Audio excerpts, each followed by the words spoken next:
Isang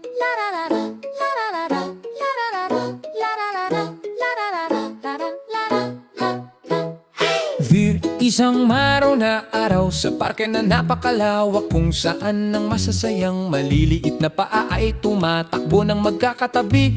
Ito na ang playdate ng mga alagang hayop ni Fifi Harry. Oras na para sa kasiyahan, kabaitan at mga laro. Ipinagpapagulong ni Fifi ang isang kariton patungo sa madamong parke. Naglalatag ng mga laruan at kumot bago dumilimpan. Isang tuta ang tumatakbo na may kumakaway na buntot. Isang kuneho ang tumalon at isang puting ang sumali sa daanpan. Luda, halina't maglaro sa parke ngayon. Mga kaibigan at laruan sa masayang paraan. Nagbabahagi ng mga ngiti habang nagsisimula ang kasiyahan. Masayang oras ng paglalaro kasama si Fifi at mga kaibigan. Isang makulay na bola ang gumulong sa damuhan ni. Mabilis na tumakbo ang tuta habang dumadaan ang bola. Marahan itong itinulak ni Bunny papunta sa kuting na malapit. Pagkatapos ay isang frisbee ang lumipad ng mataas sa maliwanag na lugar. Asul na langit ipangidibidibin. Tulak, tumakbo at maglaro, pati na rin ang pagtutulungan. Mga kaibigan tumutulong sa mga kaibigan sa lahat ng kanilang ginagawa. Mga bolang nagpapagulong at mga frisbee na dumadausdos. Masaya sa sikat ng araw sa malayong lugar.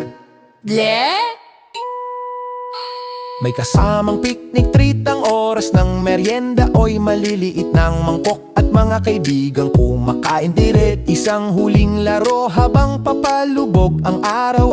Pagkatapos ay kumakaway ang masasayang kaibigan bago sila umalis soret. Hulo, masayang playdate mula simula hanggang katapusan. Pagbabahagi ng mga laruan sa bawat kaibigan. Kabaitan, tawanan, maliwanag at malaya. Iyan ang pinakamahusay na paraan ng paglalaro.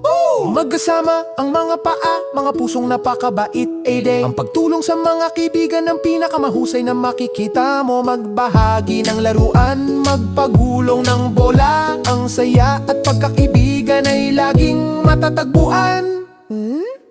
May iyon ang playdate ni Fifi sa mga alagang hayop na kaibigan ngayon. Puno ng tawanan, mga laro at pagbabahagi ng daan. Hanggang sa susunod na pakikipagsapalaran. Paalam mga kaibigan, magkikita tayo sa susunod na araw ng paglalaro. Fifi's Pet Friends Playdate.